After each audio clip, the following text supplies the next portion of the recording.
क्या होगा अगर एक सोलर तूफान आने से धरती पर मौजूद जीवों की 99% आबादी खत्म हो जाए? बचे हुए 1% लोग अपना जीवन कैसे बिताएंगे? इस मूवी की कहानी इस कल्पना को जीने की कोशिश करता है। तो चलिए बिना कोई देर किए इस कहानी की शुरुआत करते हैं, जिसका नाम ऑटोमाटा है। साल 2044 में एक सोलर तूफान आने के कारण पृथ्वी पर रेडिएशन फैल गया है। बचे हुए इंसानों में से कुछ इंसान एक सिटी का निर्माण करते हैं। धीरे धीरे मशीनों का दौर आया और लाखों रोबोट्स का निर्माण हुआ जो इंसानों के आगे पर काम करते हैं। लेकिन एक समय बाद वे रोबोट्स इंसानों के आगे मरना बंद कर देते हैं और उनके अंदर सोचने समझने की क्षमता विकसित हो जाती है। रोबोट्स अब इंसानों की जगह लेने वाले हैं। क्या इंसान इतना सक्षम है कि वह मशीनों को ऐसा करने से रोक पाएगा? हेलो दोस्तों, एक बार फिर आया हूँ एक दूसरे कहानी के साथ। तो चलिए इस मूवी की शुरुआत करते हैं। इस मूवी की शुरुआत होती है जैक नाम के एक व्यक्ति से। जैक एक इंश्योरेंस एजेंट था जो एक कंपनी रॉक कॉर्पोरेशन में काम करता था। रॉक कॉर्पोरेशन एक कंपनी था जो रोबोट्स का इंश्योरेंस करता था और रोबोट्स के सही से काम करने की गारंटी देता था। जैक एक कस्टमर के पास उसकी परेशानी सुनने गया था। दरअसल उस कस्टमर का आरोप यह था कि एक सर्विस रोबोट ने उसके प्यारे पालतू को मार दिया है, इसलिए वह व्यक्ति इसके बदले में कंपनी से हर्जाना मांग रहा था। जैक यह साबित करने के लिए कि वह रोबोट में कोई खराबी नहीं था, जैक एक चाकू निकालता है। वह रोबोट जैक को वार्न करता है। जैक वह चाकू अपने हाथ में गिराने लगता है तो वह रोबोट उस चाकू को बीच में ही पकड़ लेता है।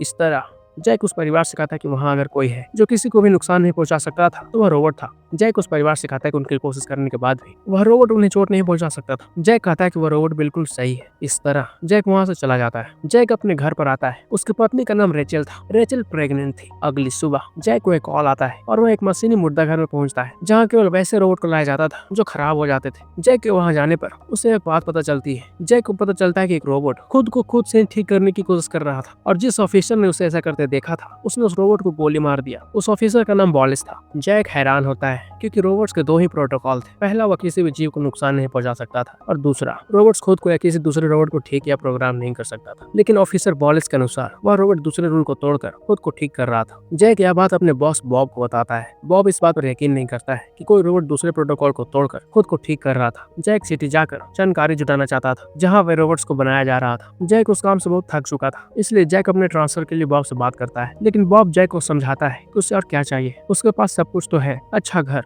अच्छा खाना और जल्द ही वह पिता बनने वाला है। बॉब जैक से उस घटना के लिए जिम्मेदार व्यक्ति को ढूंढने के लिए कहता है। जैक वहाँ से चला जाता है। जैक सिटी पहुँचता है और अपने साथ लाए हुए एक पुर्जे को वहाँ के एजेंट को दिखाता है। वह एजेंट बताता है कि वह पुर्जा उस रोबोट का है जो वहाँ काम पर लगा हुआ था। जैक उस रोबोट के पास पहुँचता है लेकिन वह रोबोट कुछ अजीब हरकत कर रहा था। जैक उस रोबोट का पीछा करते हुए सिटी से बाहर आ जाता है। जैक सिटी के बाहर एक कंटेनर के पास पहुँचता है। उस कंटेनर में वह रोबोट खुद को आग लगा लेता है। जैक हैरान होता है। जैक उस जले हुए रोबोट को लेकर अपने टीम के पास आ जाता है। जब जैक बताता है कि उस रोबोट ने खुद को आग लगा ली थी तो उसकी टीम के लोग उस पर यकीन नहीं करते क्योंकि कोई भी रोबोट ऐसा नहीं कर सकता था। उस रोबोट को जांच करने पर पता चलता है कि उस रोबोट के पास एक न्यूक्लियर बैटरी था जो कीमती के साथ साथ दुर्लभ भी था। उसका इस्तेमाल किसी रोबोट को अनलिमिटेड पावर देने के लिए किया जा सकता था। रिसर्च टीम उस रोबोट को फिर से ऑन करती है। ऑन होने पर जैक उस रोबोट से पूछने की कोशिश करता है कि उसका मालिक कौन है और वह एक न्यूक्लियर बैटरी को क्यों छुपा रहा था। वह रोबोट कहता है कि उसका कोई मालिक नहीं है। वह रोबोट न्यूक्लियर बैटरी के बारे में कुछ नहीं बोलता है। जैक उस रोबोट से पूछता है कि उसने खुद को आग क्यों लगा लिया था। वह रोबोट जैक की बातों को रिपीट करता है और फिर से क्रैश हो जाता है। इस बार वह रोबोट बर्बाद हो जाता है। बॉब जैक से कहता है कि उसे जल्द ही कंपनी से कॉल आएगा और उसे यह सब बताना पड़ेगा। जैक बॉब से कहता है कि उसने पहले भी इन रोबोट्स को देखा है जिससे बदला गया है, लेकिन यह कुछ अलग है। जैक बॉब से कहता है कि अगर उसने उसे ढूंढ लिया जो इसके पीछे है तब तो वह इसकी बात मानेगा। बॉब को लगता है कि जैक ट्रांसफर चाहता था, इसलिए जैक कहानी बना रहा है। बॉब जैक से कहता है कि उसे विश्वास नहीं होता है कि वह अपने ट्रांसफर के लिए ऐसा भी कर सकता है। बॉब जैक से कहता है कि वह दोस्ती को ढूंढे और फाइल बंद करे। इसके बाद वह जहाँ जाना चाहता जाए। बॉब वहाँ से चला जाता है। जैक वापस से डॉक्टर के पास आता है और उस डॉक्टर को इमेजिन करने को कहता है कि मान लिया जाए कि उस रोबोट ने खुद से आग लगा लिया है तो इसका मतलब क्या है। वह डॉक्टर बताता है कि इसका मतलब है उस रोबोट ने सेकंड रूल को तोड़ा है। सेकंड रूल के अनुसार कोई भी रोबोट खुद को या दूसरे रोबोट को बदल नहीं सकता था। वह डॉक्टर बताता है कि ऐसा पॉसिबल नहीं है, कोई भी कैरियर में बदलाव नहीं कर सकता था और ऐसा करने से उस रोबोट का वजूद खत्म हो जाएगा। जैक घर आता है और घर पर ही एक अच्छा सा रोमांटिक डिनर करके रेचल को बताता है कि वह और उसका परिवार वहाँ से दूर जा सकते हैं। उसने बॉब से बात कर ली है। रेचल कहीं और जाकर जीवन को फिर से नए सिरे से शुरू करने के खिलाफ थी क्योंकि उसे उम्मीद नहीं था कि ऐसी कोई जगह बची है जहाँ वे अच्छे से जीवन को गुजार सके, क्योंकि सभी जगह रेडिएशन के कारण कोई भी जगह सुरक्षित है ऐसा कहना मुश्किल था। रेचल जैक को वहाँ से चले जाने के लिए कहती है। जैक बाहर आता है। सभी जगह आर्टिफिशियल बारिश होती थी जिसका पीएच मान 7 से ज्यादा था, इसलिए सभी रेनकोट के साथ ही बस्ती में जाते थे। जैक टहलते हुए क्राइम सीन में रुकता है जहाँ से उसे एक और न्यूक्लियर बैटरी मिलता है। जैक वॉलिस के साथ मिलकर उस क्लॉक स्मिथ को ढूंढना शुरू करता है जिसने रोबोट्स के कमांड को बदला था। जैक एक ब्रॉथल में पहुंचता है जहाँ उनकी मुलाकात एक रोबोट क्लियो से होती है जिससे प्लेजर के लिए बनाया गया था। वॉलिस क्लियो के पैर पर गोली चला देता है ताकि क्लियो को उसे बनाने वाले के पास ले जाया जाए और जैक उसे पकड़ ले। वॉलिस जैक को धमकी देता है कि अगर उस न्यूक्लियर बैटरी को बेचकर उसका हिस्सा उसे नहीं दिया तो वह उसे खत्म कर देगा। वॉलेस वहां से चला जाता है। जैक वहीं पर रुककर इंतजार करने लगता है। जैक उस गाड़ी का पीछा करता है जिसमें क्लियो को उसे रिपेयर करने के लिए ले जाया जा रहा था। पीछा करते हुए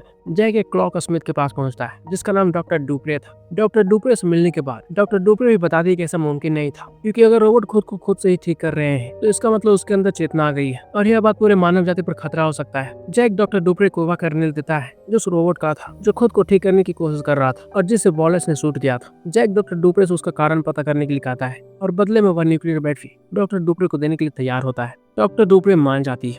जैक डॉक्टर डुप्रे को अपना कार्ड देता है और वहां से चला जाता है। जैक घर आने पर सारा रिपोर्ट अपने बॉस बॉब को भेज देता है, लेकिन वह रिपोर्ट कंपनी के हेड के पास भी चली जाती है। जैक को फैक्स आता है कि उसे तुरंत हेडक्वार्टर रिपोर्ट करना है। इसके साथ ही एक और फैक्स आता है जो डॉक्टर डुप्रे का था। जैक डॉक्टर डुप्रे के पास पहुंचता है तो डॉक्टर डुप्रे जैक को बताती है कि जो उसने उससे कर्नेल दिया था वह पूरी तरह बर्बाद नहीं हुआ था, और जब उसने उस कर्नेल को क्लियो में लगाया तो क्लियो 1 घंटे से खुद के पैर को ठीक करने में लगी हुई है, जिससे डॉक्टर डुप्रे को सीखने में कई साल लगे थे। क्लियो ने आधे घंटे में सीखकर खुद को ठीक कर लिया था। इसके साथ ही क्लियो कुछ खास पुर्जे भी चोरी कर रही थी। तभी डॉक्टर डुप्रे के घर बाहर कोई आता है। डॉक्टर डुप्रे जब दरवाजा खोलती है तो वे 2 बच्चे थे। वे डॉक्टर डुप्रे से पूछते हैं कि क्या आप डॉक्टर डुप्रे हैं। डॉक्टर डुप्रे हाँ कहती है। वह बच्चा डॉक्टर डुप्रे को गोली मार देता है। जब जैक पर उस बच्चे की नजर पड़ती है तो वह जैक पर भी गोली चलाता है। जैक वहां से बचकर बाहर आ जाता है। बाहर आने पर वह एक गाड़ी को देखता है। जैक उस गाड़ी में बैठ जाता है। अंदर बैठने पर वह देखता है कि उस गाड़ी को क्लियो चला रही थी। क्लियो उस गाड़ी को अटैकरों से बचाते हुए भाग रही थी। कई एजेंट्स एक्सीडेंट के कारण मारे जाते हैं। भागते हुए कुछ दूर जाकर क्लियो और जैक का भी एक्सीडेंट हो जाता है। सुबह होती है। क्लियो का हाथ उससे अलग हो चुका था। क्लियो वापस अपने हाथ को जोड़ने लगती है। जैक का हालत ठीक नहीं था। वह क्लियो से मदद करने के लिए कहता है और बेहोश हो जाता है। क्लियो वहां से चली जाती है और कुछ समय बाद अपने साथ कई और रोबोट को लाती है। जैक को जब होश आता है तो वह देखता है कि उसे वे रोबोट कहीं ले जा रहे थे। जैक रुकने के लिए कहता है। जब वे नहीं रुकते हैं तो जैक खुद को सीट से नीचे गिरा लेता है। जैक जब पूछता है कि वे सब कहाँ जा रहे हैं तो वे रोबोट बताते हैं कि वे सब सिटी से दूर जा रहे हैं क्योंकि सिटी अब सुरक्षित नहीं है। जैक अपना बैच दिखाता है और रोबोट से कहता है कि वैसे भी जैक का ऑर्डर मानकर उसे सिटी वापस ले चले, लेकिन कोई भी रोबोट जैक की बात नहीं सुनता है और बताता है कि ऐसा पॉसिबल नहीं है। वे सिटी नहीं जा सकते हैं क्योंकि वहाँ खतरा है। जब वे रोबोट जैक को वापस नहीं ले जाते हैं तो जैक खुद ही दूसरी दिशा में सिटी की तरफ बढ़ने लगता है। वे रोबोट्स भी जैक को रोकते जैक के पीछे आने लगते हैं। जैक आगे बढ़ते हुए कुछ दूर जाने पर चक्कर खाकर गिर जाता है। दूसरी तरफ रेचल जैक को बार बार कॉल करने की कोशिश कर रही थी, लेकिन उसका फोन नहीं लग रहा था। जैक जब फिर से उठता है तो देखता है कुछ रोबोट जैक को जीवित रखने की कोशिश कर रहे हैं और जैक को कंडेंस्ड कर वायुमंडल से पानी बनाकर दे रहे हैं। क्लियो जैक से कहती है कि कल सुबह से और पानी मिलेगा।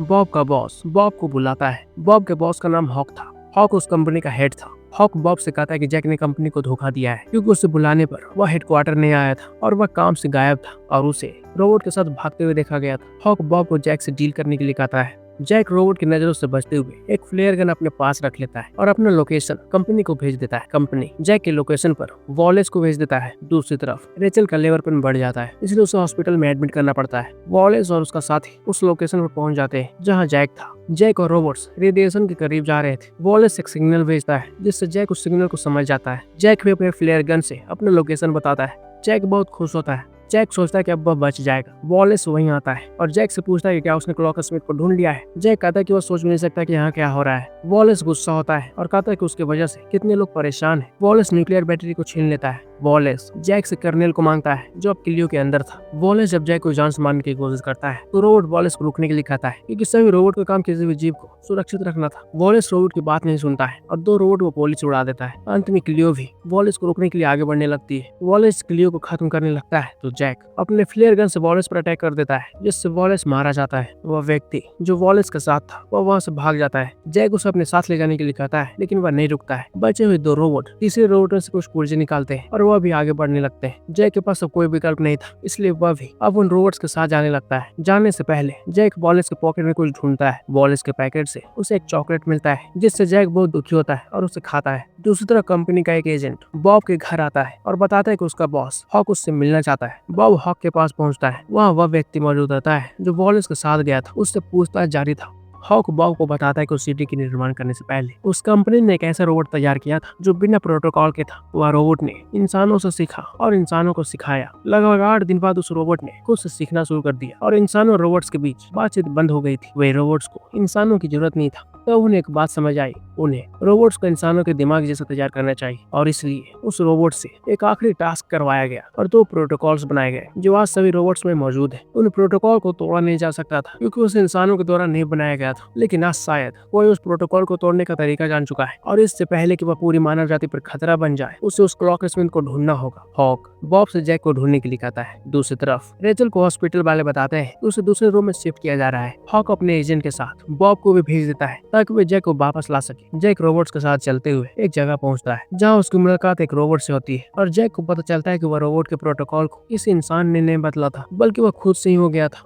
और उस रोबोट ने दूसरे रोबोट को बदला था। जैक को बहुत सारे रोबोट का पुर्जा दिखता है। वे रोबोट्स कुछ बनाने की कोशिश कर रहे थे। जैक वहां से अपने परिवार के पास जाना चाहता था, इसलिए वह एक कार को ठीक करने की कोशिश करता है। उधर बॉब और एजेंट्स उस जगह पहुंचते हैं जहां पर वॉलेस का शरीर था। सभी रात में वहीं पर रुकने की सोचते हैं। वहीं पर एजेंट्स को सूचना मिलता है कि रेचल भी वहीं पर आ रही थी। दूसरी तरफ जैक को शराब का एक्सेस मिलता है जिससे वो पीने लगता है। इलेक्ट्रिसिटी आने से वहाँ एक म्यूजिक बजने लगता है। जैक उस म्यूजिक पर डांस करने की कोशिश करने लगता है और क्लियो को भी डांस सिखाने लगता है, लेकिन डांस करते हुए क्लियो जैक से पूछती है क्या वो उससे पसंद करता है। जैक हैरान होता है। जैक क्लियो से पूछता है क्या वो महसूस कर सकती है। जैक क्लियो को सॉरी कहता है। रात में तीनों रोबोट्स मिलकर एक दूसरे सिंथेटिक रोबोट का निर्माण करते हैं जो सांस ले सकता था और जिसके अंदर न्यूक्लियर बैटरी मौजूद था, जिससे उस रोबोट के अंदर अनलिमिटेड पावर था। उसी रात को रेचल भी बॉब के पास आ जाती है। बॉब हैरान होता है। बॉब एजेंट से कहता है कि उसे जाने दे, लेकिन बॉब को वो एजेंट मार देता है। सुबह होने पर जब जैक बाहर आता है तो देखता है कि दो रोबोट्स ने मिलकर एक कार को ठीक कर दिया था। जब वह कार ठीक हो जाता है तो जैक वहाँ से निकलने की सोचता है। जैक उस गाड़ी से वहाँ से निकलने लगता है। जैक देखता है कि एक 6 पैरों वाला रोबोट क्लियो के साथ था। जैक क्लियो से पूछता है क्या है, बोलता है। क्लियो बताती है कि उसे उसकी जरूरत नहीं थी, लेकिन वह उसकी तरह सांस ले सकता था। जैक क्लियो को गुड बाय कहता है और वहाँ से वह चला जाता है। रास्ते में उसकी हालत खराब होने लगती है तो वह थोड़ा रुकता है। ऊपर देखने पर वह देखता है कि उस पक्षी आसमान में मंडरा रहे थे। जैक अपने दूरबीन से देखता है तो उसे बॉब की लाश दिखती है और एक गाड़ी दिखता है। जैक बॉब के पास पहुंचता है तो बॉब जैक को बता देता है कि रेचल एजेंट्स के पास है। जैक वहां से निकल जाता है और वापस रोबोट्स के पास लौटने लगता है। उधर एजेंट्स क्लियो के पास पहुंच जाते हैं। एक रोबोट क्रेन की मदद से खाड़ी की दूसरी तरफ जा रहा था तो एजेंट्स उस पर फायर करते हैं और क्रेन को रोकने के लिए कहते हैं। जब वह रोबोट देखता है कि वह दूसरे छोर के काफी करीब है तो वह कूदने की कोशिश करता है, लेकिन वह रोबोट छोर को पकड़ नहीं पाता है और नीचे खाड़ी में गिर जाता है। वह एजेंट क्लियो से वहां से जाने के लिए कहता है। दूसरा रोबोट बताता है कि वह उसका ऑर्डर नहीं मानेगा। वह एजेंट समझ जाता है कि यह सब बात सच था।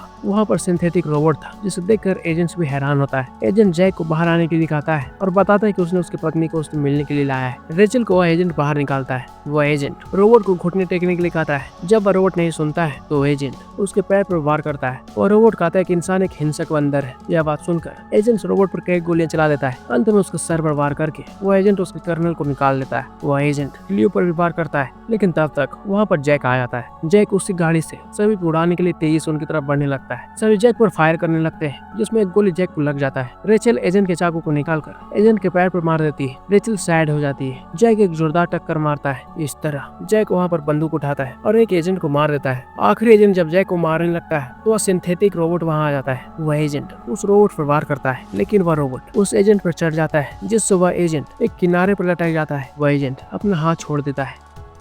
इस तरह जैक क्लियो और उस सिंथेटिक रोबोट को क्रेन की मदद से घाटी की दूसरी तरफ भेज देता है और इस तरह क्लियो वहां से चली जाती है। जैक और रेचल भी वहां से दूसरी जगह जाने लगते हैं जहां जाने का जैक सपना देखता था। इस तरह यह मूवी यहाँ खत्म होती है।